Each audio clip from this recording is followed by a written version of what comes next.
ಸರ್ಕಾರಿ ಹಿರಿಯ ಪ್ರಾಥಮಿಕ ಶಾಲೆ ಹಾಲಕ್ಕವಳ್ಳಿ ಬಿ ಇವತ್ತಿನ ಪ್ರಮುಖವಾದ ಕೇಂದ್ರ ಬಿಂದು ಶ್ರೀಮತಿ ಲೀಲಾವತಿ ಜಿ ಬಡ್ತಿ ಮುಖ್ಯ ಶಿಕ್ಷಕರು, ಸರ್ಕಾರಿ ಹಿರಿಯ ಪ್ರಾಥಮಿಕ ಶಾಲೆ.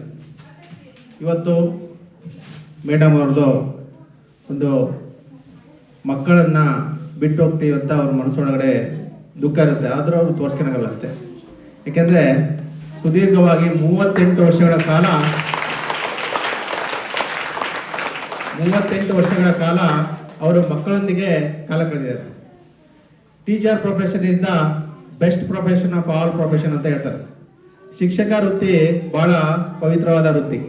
ಯಾಕೆಂದರೆ ಶಿಕ್ಷಕರ ಕೈ ಕೆಳಗಡೆ ಕಲ್ತಿರುವಂಥ ವಿದ್ಯಾರ್ಥಿ ಎಲ್ಲ ಕ್ಷೇತ್ರಗಳಲ್ಲಿ ಇಂಜಿನಿಯರ್ ಆಗ್ತಾರೆ, ಡಾಕ್ಟರ್ ಆಗ್ತಾರೆ, ಆಮೇಲೆ ಲಾಯರ್ ಆಗ್ತಾರೆ, ಕೋರ್ಟ್ ಜಡ್ಜ್ ಆಗ್ತಾರೆ, ಹೀಗೆ ಅಥವಾ ರಾಜಕೀಯ ವ್ಯಕ್ತಿಗಳಾಗ್ತಾರೆ, MLA ಗಳಾಗ್ತಾರೆ, MP ಗಳಾಗ್ತಾರೆ. ಪ್ರತಿಯೊಬ್ಬರು ಸಹ ಶಿಕ್ಷಕರ ಹತ್ರ ಕಲ್ತಿರ್ತಾರೆ.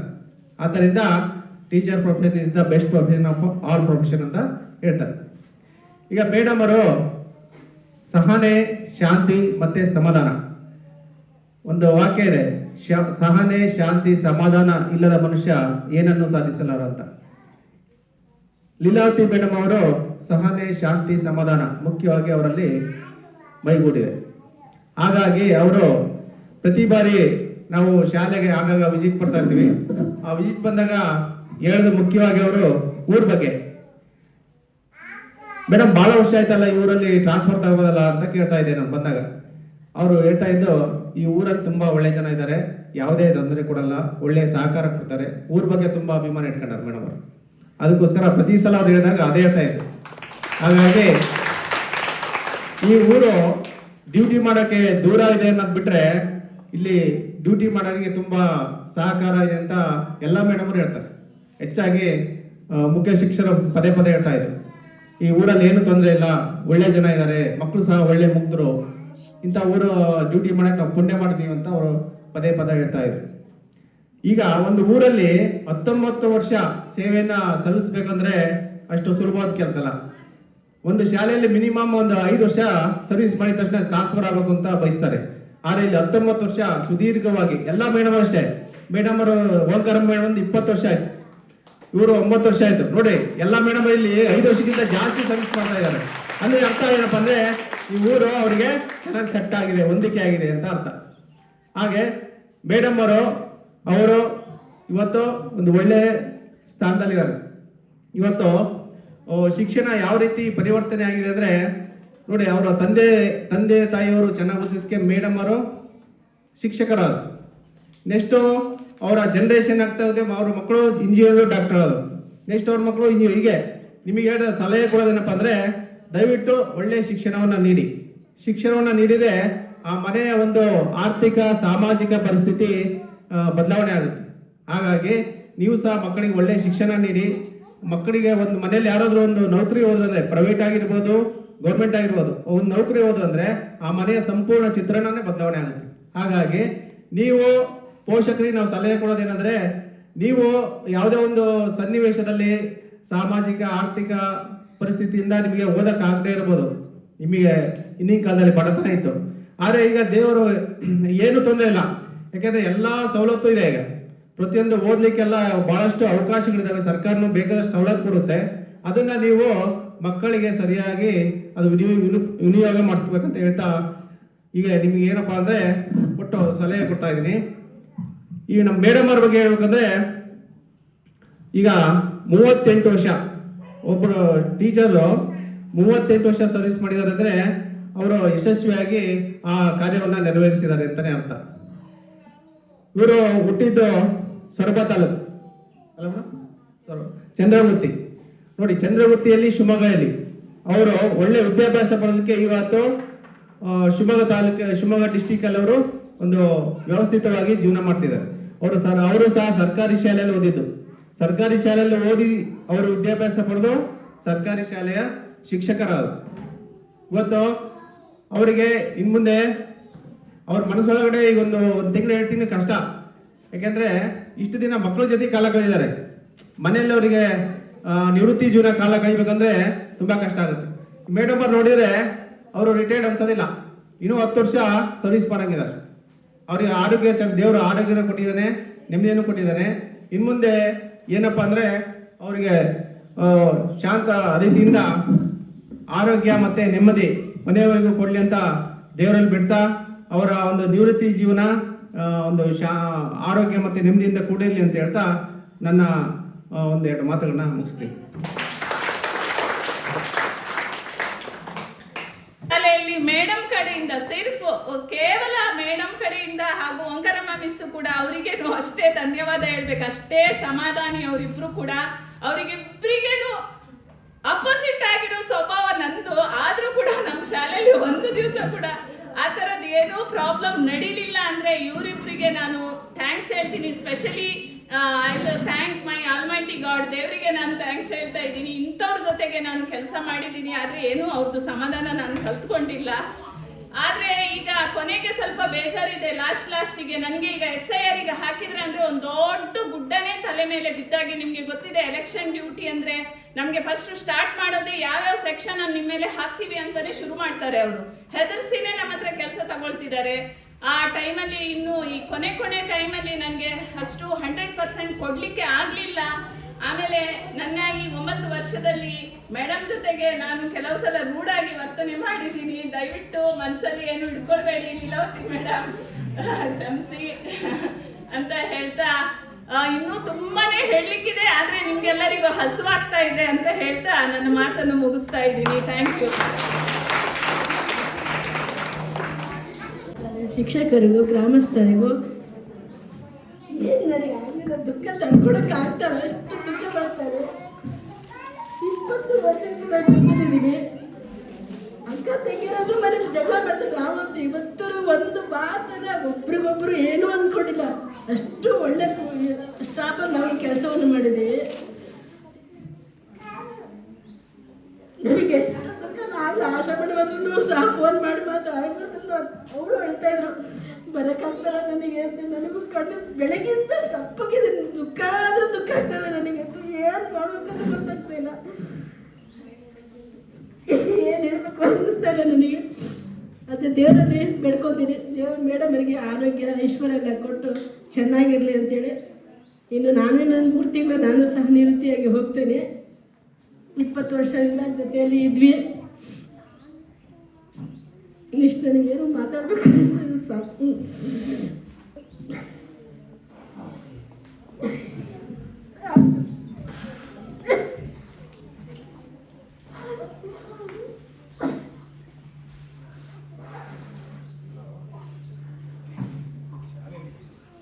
ಮೇಡಮ್ ನಿಮ್ಮ ಸಹಕಾರ ಏನೇನು ಗೊತ್ತಾದ್ರೆ ಚೇತನ ಅವರಿಗೆ ಫೋನ್ ಮಾಡಿ ಹೇಳ್ಕೊಡಿ ಮೇಡಮ್. ನಾವೇನು ಆಫೀಸ್ ಕೆಲಸ ನಮಗೆ ಏನು ಗೊತ್ತಿಲ್ಲ, ನಾವೇನು ಪಾಠ ಕಡೆ ನಮಗೆ ಮೇಡಮ್ ಏನು ಹಚ್ಚಿದ್ರು, ನಾವೇನು ಮಕ್ಕಳು ನೋಡ್ಕೊಳ್ಳೋದು ಪಾಠ ಮಾಡೋದು. ಹಾಗಾಗಿ ಮಕ್ಕಳಿಗೆ ಮಾತ್ರ ವಿದ್ಯಾಭ್ಯಾಸ ಯಾವುದೂ ತೊಂದರೆ ಕೊಟ್ಟಿಲ್ಲ. ನಾವು ಅಷ್ಟು ಚೆನ್ನಾಗಿ ನಮಗೆ ಮನಸ್ಸಿನ ತೃಪ್ತಿ ಇದೆ. ನಿಮಗೂ ತೃಪ್ತಿ ಇರ್ಬೋದು, ಪೇರೆಂಟ್ಸ್ಗಳಿಗೆ ಗೊತ್ತಾಗಬಹುದು ನಾವು ಹೇಗೆ ಹೇಳ್ಕೊಟ್ಟಿದ್ವಿ ಮಕ್ಕಳಿಗೆ. ಹಾಗೆ ಸಣ್ಣ 2ನೇ ಕ್ಲಾಸ್ ಮಕ್ಕಳು ಸಹ ದೊಡ್ಡ ಲೆಕ್ಕಗಳನ್ನು ಕನ್ನಡ ಓದೋದನ್ನೆಲ್ಲ ಹೇಳ್ಕೊಟ್ಟಿದ್ವಿ. ನಮ್ಮ ಮಕ್ಕಳು ನೋಡಿದ್ರೆ ಅಷ್ಟು ಚೆನ್ನಾಗಿ ಓದ್ತವೆ. ಹಾಗಾಗಿ ಮೇಡಮ್ ಸಹಕಾರ ಇನ್ನು ಅವ್ರ ಮೇಲೆ ಇರಲಿ. ನನಗೆ ನಂದು 2 ತಿಂಗಳು ಆಗುತ್ತೆ, ಮುಗಿದೋಗುತ್ತೆ. ಅವ್ರಿಗೆ ಏನು ಗೊತ್ತಲ್ಲ, ಆಫೀಸ್ ಒಂಚೂರು ಫೋನ್ ಮಾಡಿದೆ ಹೇಳ್ಕೊಡಿ ಮೇಡಮ್ ಅಂತ ಹೇಳ್ಕೊಳ್ತಾ ನನ್ನ ಮಾತನ್ನು ಮುಗಿಸ್ತೀನಿ.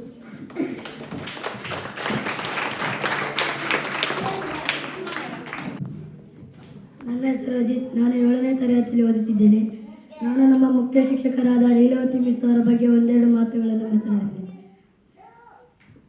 ನಮ್ಮ ಪ್ರೀತಿಯ ವೇದಿಕೆಯಲ್ಲಿರುವ ನಮ್ಮ ಪ್ರೀತಿಯ ಲೀಲಾವತಿ ಮಿಸ್ ಮತ್ತು STMC ಸದಸ್ಯರು ಹಾಗೂ ನಮ್ಮ ಶಿಕ್ಷಕರಿಗೂ ನನ್ನ ನಮಸ್ಕಾರಗಳು. ಎಲ್ಲರಿಗೂ ನಮಸ್ಕಾರ. ಇಂದು ನಾವು ನಮ್ಮ ಪ್ರೀತಿ ಮತ್ತು ಗೌರವಾನ್ವಿತ ಮುಖ್ಯ ಶಿಕ್ಷಕರಾದ ಲೀಲಾವತಿ ಮಿಸ್ ಅವರಿಗೆ ಹೃದಯಪೂರ್ವಕವಾಗಿ ವಿದಾಯ ಹೇಳಲು ನಾವೆಲ್ಲರೂ ಇಲ್ಲಿ ಸೇರಿದ್ದೇವೆ. ಲೀಲಾವತಿ ಮಿಸ್ ಅವರ ಮಾರ್ಗದರ್ಶನ, ಪ್ರೀತಿ ಮತ್ತು ಶಿಸ್ತು ನಮ್ಮ ಶಾಲೆಯನ್ನು ಅತ್ಯುತ್ತಮವಾಗಿ ಮುನ್ನಡೆಸಿದೆ.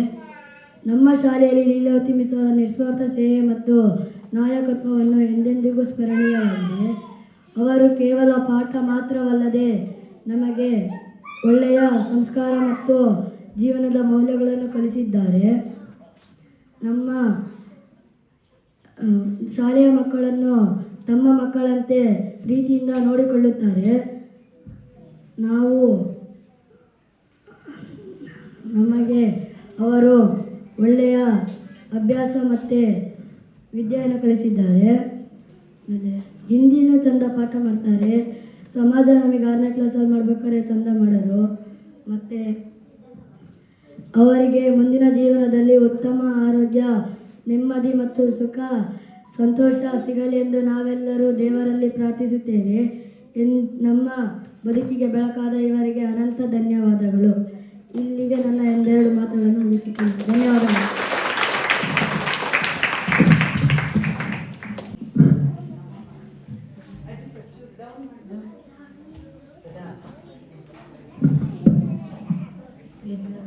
ಈ ದಿನದ ಈ ಅಮೂಲ್ಯ ಕಾರ್ಯಕ್ರಮಕ್ಕೆ ತಮ್ಮ ಅಮೂಲ್ಯ ಸಮಯವನ್ನು ಬಿಟ್ಟು ಎಲ್ಲರೂ ಬಂದು ಆಗಮಿಸಿದ್ದೀರಾ ಇದೊಂದು ಕಾರ್ಯಕ್ರಮಕ್ಕೆ. ಇದಕ್ಕೆ ನಿಮಗೆಲ್ಲರಿಗೂ ನಾನು ಆಭಾರಿಯಾಗಿರ್ತೇನೆ.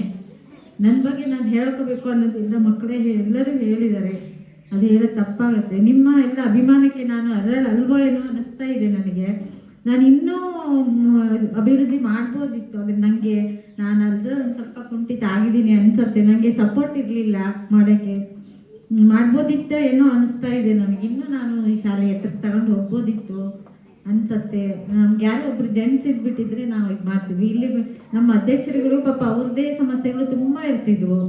ಬಂದು ನಾವು ಕರೆದಾಗ ಒಂಚೂರು ನಮಗೆ ಹೆಲ್ಪ್ ಮಾಡಿ ನಮ್ಮ ಜೊತೆಗೆ ನಿಂತ್ಬಿಟ್ಟಿದ್ರೆ, ಒಬ್ರು ಜೆಂಟ್ಸ್ ಇದ್ದಿದ್ರೆ ನಮ್ಮ ಸ್ಕೂಲ್ ಇನ್ನೂ ಇದಾಗ್ತಿತ್ತು ಅಂತ ಅದ್ರ ನನಗೊಂದು ನೋವು ಇದೆ. ಆಮೇಲೆ ಮಕ್ಕಳ ಬಗ್ಗೆ ನಾನು ನನ್ನ ಮನಸ್ಪೂರ್ವಕವಾಗಿ ಮಾಡಿ ನಂಗೆ ಕಲ್ಸೋಕ್ಕಾಗಿಲ್ಲ. ಕೆಲವು ಮಕ್ಕಳಿಗೆಲ್ಲ ನನಗೆ ಆಫೀಸ್ ಕೆಲಸ ಅದು ಇದು ಅಂತ, ಅದಕ್ಕೂ ನನಗೆ ನೋವಿದೆ. ಮಕ್ಕಳೇ, ನೀವು ಇಲ್ಲಿ 7ನೇ ಕ್ಲಾಸ್ವರೆಗೂ ಚೆನ್ನಾಗಿರ್ತೀರಾ. ಹೈಸ್ಕೂಲ್ ಹೋದ್ಮೇಲೆ ಈ ಮಕ್ಕಳು ಮುಂದೆ ಹೋಗೋದೇ ಇಲ್ಲ ಈ ಊರಲ್ಲಿ. ಅದು ನಮ್ಗೆ ತುಂಬ ನೋವಿದೆ. ಓದಿದ್ರೆ ಯಾವತ್ತೂ ಬೆಲೆ ಇದೆ ಮಕ್ಕಳೇ. ಎಷ್ಟಾದರೂ ನಿಮಗೆ ಏನಾದರೂ ಒಂದು ಕೆಲಸ ಸಿಗುತ್ತೆ, ಹೆಂಗೋ ಜೀವನ ನಡೆಯುತ್ತೆ. SLC ವರೆಗೂ PUC SLC ವರೆಗೂ ದಯವಿಟ್ಟು ಕ್ಲಾಸ್ ಬಿಡಿ. ಅದೇ ನಮಗೆ ನೋವು ಎಲ್ಲ ಟೀಚರ್ಸಿಗೆ. ನಾವು ಯಾಕೆ ಕಷ್ಟಪಟ್ಟು ಕಲಿಸ್ಬೇಕು ಅನ್ಸುತ್ತೆ. ನೀವು 7ನೇ ಕ್ಲಾಸ್ ಓದಿ ಆಮೇಲೆ ಯಾರು ಓದಕ್ಕೆ ಹೋಗಲ್ಲ. ಅದೊಂದು ಭಾಳ ನೋವಿದೆ ನಮಗೆ, ಕೊನೆವರೆಗೂ ನೋವಿರುತ್ತೆ ಅದು. ಆಮೇಲೆ ಮಕ್ಕಳದ್ದು ಆಧಾರ್ ಕಾರ್ಡ್ಗಳು, ಜಾತಿ ಆದಾಯ ನಾವು ಹೋಗಿ ಮಾಡ್ಸೋಕ್ಕೆ ಆಗಲ್ಲ, ನೀವೇ ಹೋಗ್ಬೇಕು ಪೇರೆಂಟ್ಸ್ಗಳು. ಅದರಿಂದ ಅದು ತುಂಬ ನೋವಿದೆ ನನಗೆ. ಮಕ್ಕಳನ್ನ ಮೇಲೆ ತಗಬೇಕು, ನಮ್ಮೂರ ಹೆಸರು ಎಲ್ಲರ ಕಡೆ ಹೋಗ್ಬೇಕು ಅನ್ನೋದೇ ನನ್ನ ಆಸೆ. ಹಾಲಕೊಳ್ಳಿ ಅದೊಂಥರ ನಮ್ಮ ಮನೆ ಇದ್ದೇನೆ. ನೀವೆಲ್ಲ ತಂದೆ ತಾಯಿಗಳು, ನೀವೇ ಮನೆಗಳು. ನಾನು ನಮ್ಮ ಮನೆ ಆಧಾರವನ್ನೇ ಕಳ್ಕೊಂಡಾಗ ನನಗೆ ಧೈರ್ಯ ಕೊಟ್ಟಿದ್ದೆ ಇವ್ರನ್ನವರು ಬಂದೆಲ್ಲ ನನಗೆ ಕೈ ಜೋಡಿಸಿದ್ರು. ಆ ಘಟನೆಯಿಂದ ಮರೆಯುವಂಗೆ ಮಾಡಿದ್ರು. ಆದರೆ ಮರೆಯೋಕ್ಕಾಗಲ್ಲ. ಅವರ ಆಶೀರ್ವಾದದಿಂದಲೇ ನಾವು ಹಿಂಗೆ ಮುಂದೆ ಹೋಗ್ತಾ ಇದ್ದೀನಿ ಅಂದ್ಕೊಂಡಿದ್ದೀನಿ ನಾನು. ದಯವಿಟ್ಟು ಯಾರಿಗಾದ್ರೂ ನೋವು ಮಾಡಿದರೆ ನನ್ನ ಸರ್ವಿಸಲ್ಲಿ ಅಥವಾ ನಿಮ್ಮ ಶಾಲೆಗೆ ಏನಾದರೂ ನಾನು ಅನ್ಯಾಯ ಮಾಡಿದರೆ ಕ್ಷಮಿಸ್ಬಿಡ್ರಿ, ನಿಮ್ಮ ಮನೆ ಮಗಳು ಅಂದ್ಕೊಂಡು. ಇನ್ನು ಮಾಡ್ಬೋದಿತ್ತು ನಂಗೆ, ಅದೊಂದು ನೋವಿದೆ. ಆದಮೇಲೆ ನೋಡೋಣ, ಹೆಲ್ಪ್ ಮಾಡ್ತೀವಿ. ಏನನ್ನ ಸ್ಕೂಲಿನ ಬಗ್ಗೆ ಏನು ಟ್ಯಾಕ್ಸ್ ಇದೆಲ್ಲ ಇದ್ದರೆ ಹೇಳಿ, ನಾನೆಲ್ಲ ಮಾಡ್ಕೊಡ್ತೀನಿ. ಆ ಥರ ದಿನ ಏನಾದರೂ ತುಂಬ ಸಮಸ್ಯೆಗಳಿದ್ದರೆ ಬಂದು ಹೇಳ್ರಿ, ನಾನು ವರ್ಕ್ ಮಾಡ್ಕೊಟ್ಟು ಹೋಗ್ತೀನಿ ಒಂದಿನ ಬಂದು ಸ್ಕೂಲಿಗೆ. ಮತ್ತು ಏನು ಹೇಳಬೇಕು ಅಂತ ಗೊತ್ತಾಗ್ತಾ ಇಲ್ಲ. ಇದು ಅನಿವಾರ್ಯ, ಯಾವುದೇ ಸರ್ಕಾರಿ ನೌಕರರಿಗೆ ಅನಿವಾರ್ಯ, ಬಿಟ್ಟು ಹೋಗಲೇಬೇಕು. ನಾವು ಎಷ್ಟು ಚೆನ್ನಾಗಿ 6 ಜನ ಇದ್ವಿ ಅವಾಗ, ಒಂದು ಮನೆಗಿಂತ ಹೆಚ್ಚಿದ್ವಿ. ಯಾರೇ ಊರಿನವ್ರು ಬಂದರು ಅವರಿಗೆಲ್ಲ ಅವರೇ ಹೇಳಬೇಕಷ್ಟೇ. ನಮ್ದು ಏನಾದರೂ ತಪ್ಪಿದ್ರೆ ಹೇಳಿ ತಿದ್ಕೊಳ್ಳೋಕ್ಕೂ ಇಲ್ಲ. ನಾವು ಬಂದಾಗೆಲ್ಲ ಹೇಳ್ತಿದ್ವಿ, ಏನು ತಪ್ಪಿದ್ರೆ ಹೇಳಿ ಹಾಗೇನಾದರೂ ಇದ್ದರೆ, ನಮ್ದು ಏನಾದರೂ ಸಮಸ್ಯೆಗಳಿದ್ದರೆ ನಾವು ತಿದ್ಕೊಳ್ಳೋಕ್ಕಾಗತ್ತೆ. ಆದರೆ ನಮಗೂ ಆಫೀಸಿಂದ ಎಲ್ಲ ಕರೆದ್ರು. ನಮ್ಮನೆ ಎದುರಿಗೆ BO ಇದ್ರು ಲೋಕೇಶಪ್ಪ ಸರ್. ಮೇಡಮಲ್ಲಿ ಅಷ್ಟಿದ್ರೆ ಏನಕ್ಕೆ ಹೋಗ್ತೀರಾ, ನಿಮಗೆ ಇಲ್ಲೇ ಜೋಸೆಫ್ ನಗರ ಊರುಗಳೆಲ್ಲ ನಾನೇ ಹಾಕ್ಕೊಡ್ತೀನಿ ಬರ್ರಿ ಎಂದು. 4-5 ಇಲ್ಲ ಸರ್, ಆರಾಮಿದೆ ಅಲ್ಲಿ ಊರಲ್ಲಿ. ಪಾಪ ಅವರು ಏನೋ ನಮ್ಮಿಂದ ತೊಂದರೆ ಆಗಿದೆಯೋ, ಕಷ್ಟಪಟ್ಟಿದ್ದಾರೆ, ನಮ್ಮಿಂದ ತೊಂದರೆ ಪಟ್ಕೊಂಡಿದ್ದಾರೋ ಅಥವಾ ಅವ್ರಿಗೆ ನೋವಿದೆಯೋ ಗೊತ್ತಿಲ್ಲ. ಆದರೆ ನಮಗೆ ಯಾರು ಪಾಪ ಸಮಸ್ಯೆ ಕೊಟ್ಟಿಲ್ಲ ಸರ್. ನಾವು ಚೆನ್ನಾಗಿ ಮಾಡ್ಕೊಂಡು ಹೋಗ್ತಾ ಇದ್ವಿ. ನಮ್ಮ ಸ್ಟಾಫು ಹಂಗೆ ಇತ್ತು. ಮೊದಲು ನಮಗೆ ಪ್ರವೀಣ್ ಮಾಸ್ಟರ್ ಇದ್ದಾಗಂತೂ ಅವರು ನಮಗೇನು ಕೆಲಸನೇ ಕೊಡ್ತಿರ್ಲಿಲ್ಲ. ಎಲ್ಲ ಹೊರಗೆ ನಮಗೆ ಕಳೆದಿದ್ದೇ ಗೊತ್ತಾಗಿರಲಿಲ್ಲ Praveen master. Praveen master mutual ತಗೊಂಡು ಹೋದಾಗ ಏನಪ್ಪ ಸಮಸ್ಯೆ, ಹೆಂಗಪ್ಪ ಈಗ ನಿಮಗೆ ಏನು ಪರಿಸ್ಥಿತಿ ಇದೆಯೋ ನಮ್ಮ ಶಾಲೆ ಅಸಿಸ್ಟೆಂಟ್ ಅವಾಗ ನನಗೆ ಹಂಗಿತ್ತು. ಆದರೆ ಎಲ್ಲರೂ ನಿಮ್ಮ ಸಹಕಾರದಿಂದ, ನಾವು ಎಲ್ಲರ ಸಹಕಾರ, ಊರಿನವ್ರ ಸಹಕಾರ ಇದ್ದಾಗ ಮಾತ್ರ ಒಬ್ಬರು ಸರ್ವಿಸ್ ಮುಗಿಸ್ಲಿಕ್ಕೆ ಸಾಧ್ಯ. ನಾನು ಮಾಡಿದ್ದೀನಿ ಅಂತಲ್ಲ, ನಿಮ್ಮದೆಲ್ಲ ಸಹಕಾರದಿಂದ ಸ್ಟಾಫಲ್ಲಾಗಲಿ, ಊರಿನಲ್ಲಾಗಲಿ, ಮಕ್ಕಳಾಗಲಿ. ಇಲ್ಲಿ ಮಕ್ಕಳು ತುಂಬ ಜಾಂಡು ಮಾಡಿದ್ರು ನನಗೆ ಅದು ಸಮಾಧಾನ ಇದೆ. ಏನೋ ಒಂದು ಮಗು ಒಂದೆರಡು ಮಕ್ಕಳು ಮಾತ್ರ ಇಲ್ಲಿದು. ನೀವು ಪೇರೆಂಟ್ಸು ಸಪೋರ್ಟ್ ಕೊಟ್ಟರೆ ಮಕ್ಕಳು ಉತ್ತಮ ಸ್ಥಾನಕ್ಕೆ ಹೋಗ್ತಾರೆ. ಅದು ನಾನು ನಂಬಿದ್ದೀನಿ. ಅಷ್ಟು ಜಾಣ ಮಕ್ಕಳು ಒಂಚೂರು ಎಲ್ಲ ಹೇಳ್ಕೊಟ್ರೆ ಕ್ಯಾಚ್ ಮಾಡ್ತಾರೆ. ಅದಕ್ಕೆ ನೀವು ಅವರಿಗೆ ಒದಗಿಸ್ತಾ ಇಲ್ಲ ಅವಕಾಶಗಳನ್ನು. ಮಕ್ಕಳಿಗೆ ಮನೇಲಿ ಒಂಚೂರು ಅವ್ರಿಗೆ ಪ್ರಾಕ್ಟೀಸ್ ಮಾಡಿಸ್ಬೇಕು. ಅವಾಗ ನಿಮ್ಮ ಮಕ್ಕಳು ತುಂಬ ಜಾಣರು. ನನಗೆ ಈ ಊರಿನಲ್ಲಿ ನೆಮ್ಮದಿ ಇದೆ, ನೆಮ್ಮದಿಯಿಂದ ಹೋಗ್ತಾ ಇದ್ದೀನಿ. ನಿಮಗೆ ಯಾರಾದರೂ ತೊಂದರೆ ಆಗಿದ್ದರೆ ಕ್ಷಮಿಸಿ. ಇನ್ನು ಹೇಳಿ ಟೈಮ್ ಮೇಲೆ ಇಲ್ಲ, ಈಗ ಟೈಮ್ ಆಗೋಗಿದೆ. ಪಾಪ ಮಕ್ಕಳೆಲ್ಲ ಆಗಿದ್ದಾರೆ. ಈ ನಮ್ಮದು ಶಾಲೆಯಲ್ಲಿ ತುಂಬ ಸಮಸ್ಯೆಗಳಿದ್ದಾವೆ. ಎಲ್ಲ ಫೋಟೋ ಈಗೆಲ್ಲ ಇನ್ನು ಬರ್ತಾ ಬರ್ತಾ ಕಷ್ಟ ಇದೆ. ಟೀಚರ್ಸಿದು ಸುಲಭ ಅಲ್ಲ. ಆದರೂ ಸಹ ಎಲ್ಲರೂ ನಾವು ಕಷ್ಟವನ್ನು ತಡ್ಕೊಂಡು ಮಕ್ಕಳಿಗೆ ಯಾರು ಅನ್ಯಾಯ ಮಾಡ್ತೇನೆ ಶಾಲೆ ಅಭಿವೃದ್ಧಿ ಮಾಡಬೇಕು.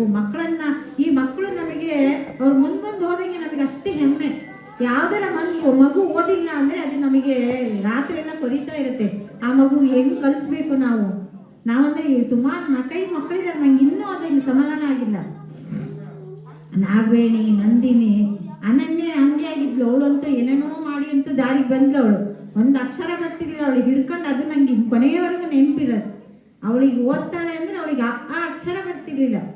4ನೇ ಕ್ಲಾಸಿಂದ ಹಿಡ್ಕೊಂಡು ಈಗ ಹೈಸ್ಕೂಲಿಗೆ 9ನೇ ಕ್ಲಾಸಿಗೆ ಹೋಗ್ತಾ ಇದ್ದಾಳೆ. ಅಂಥ ಮಕ್ಕಳು ನಮಗೆ ಹೋದಾಗ ನಮಗೆ ನೆಮ್ಮದಿ ಆಗುತ್ತೆ. ನಮಗೂ ಜೀವನ ಸಾರ್ಥಕ. ನಾವು ಸರ್ಕಾರಿ ಸೇವೆ ಮಾಡಿ ನಮಗೂ ಒಂದು ಪುಣ್ಯ ಬರುತ್ತೆ ಅಂತ ಅಂದ್ಕೊಳ್ತೇನೆ. ಎಲ್ಲ ಮಕ್ಕಳನ್ನು ನೀವು ಅವಕಾಶ ಕಲ್ಪಿಸ್ಕೊಡ್ರಿ. ಪೋಷಕರು ತುಂಬ ಪಾತ್ರ ಇರುತ್ತೆ ಮಕ್ಕಳ ಓದುವಿನಲ್ಲಿ ಮಾಡಿ. ಒಟ್ಟು ನಮ್ಮ ಶಾಲೆ ಎಲ್ಲೋ ಮೂಲೆಯಲ್ಲಿದೆ ಶಾಲೆ. ಮೊದಲೆಲ್ಲ ಬಸ್ಸುಗಳು ಇರಲಿಲ್ಲ, ಈಗಾದರೆ ಏನೋ ಬಸ್ ಇದ್ದಾವೆ, ಆಟೋಗಳಿಲ್ಲ. ಇಂಟೀರಿಯರು ಒಂದು ಮಾದೇಶ್ವರ ಬಸ್ 8 ಕಾಲಿಗೆ. ಅಲ್ಲಿಗೆ ಬಂದರೆ ನಾವು ಬಸ್ ಇಲ್ಲ ಅಂದರೆ 11ವರೆಗೆ ಎಲ್ಲೆಲ್ಲ ಅನ್ಕೊಂಡು ಟ್ಯಾಕ್ಟ್ರಿ ಹತ್ತಿ, ಎತ್ತಿನ ಗಾಡಿ ಹತ್ತಿ. ಆಶಾ ಮೇಡಮ್ಮು ನಾವು ಇವರು ಇದ್ದಾಗ ಅವಾಗ ಊರಲ್ಲೂ ಪಾಪ ಯಾರ್ದು ವೆಹಿಕಲ್ ಇರಲಿಲ್ಲ ಅವಾಗ. ಈಗ ಬಿಡ್ರಿ ಯಾರು ಇಲ್ಲ, ಟೀಚರ್ ಕೂತ್ರಂದ್ರೆ ಬಂದು ಮೇಡಮರೇ ಬಿಡ್ತೀವಿ ಅಂತಾರೆ. ಆ ಪರಿಸ್ಥಿತಿ ಇತ್ತು. ಆಮೇಲೆ ಕೊರೋನಾ ಟೈಮಲ್ಲೂ ಅಷ್ಟೇ ನಾವು ಒಂದು ದಿನ ಬಾಗ್ಲಾಕಿಲ್ಲ. ಎಲ್ಲ ಅವಾಗ ಪೇರೆಂಟ್ಸಿಗೆಲ್ಲ ಸರಿ ಬೈದಿದ್ದೀವಿ ನಾವು. ಮಕ್ಕಳನ್ನೆಲ್ಲ ಊರಿಗೆ ಕರ್ಕೊಂಡು ಕೂತ್ಕೊಳ್ಳೋರು. ನಾವು ಶಾಲೆ ಕಟ್ಟೆ ಮೇಲೆ ಅಲ್ಲಿ ಇಲ್ಲಿ ಪಾಠ ಮಾಡ್ತಿದ್ವಿ. ಯಾವತ್ತೂ ನಾವು ಆಟೋ ಬೆಳಗ್ಗೆ ಸಂಜೆ ಮಾಡಿಕೊಂಡು ಮಕ್ಕಳನ್ನ ಬಿಟ್ಟಿಲ್ಲ, ಹಂಗೆ ಮಾಡಿದ್ದೀವಿ.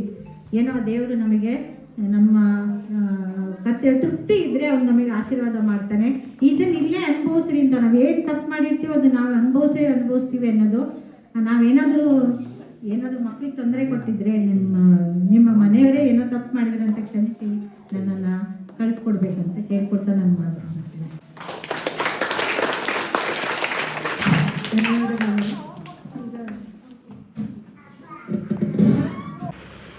ಈ ವಿಡಿಯೋ ನಿಮಗೆ ಇಷ್ಟವಾಗಿದ್ದಲ್ಲಿ please like, share, comment, subscribe ಮಾಡಿ. ಓಕೆ, ಬಾಯ್.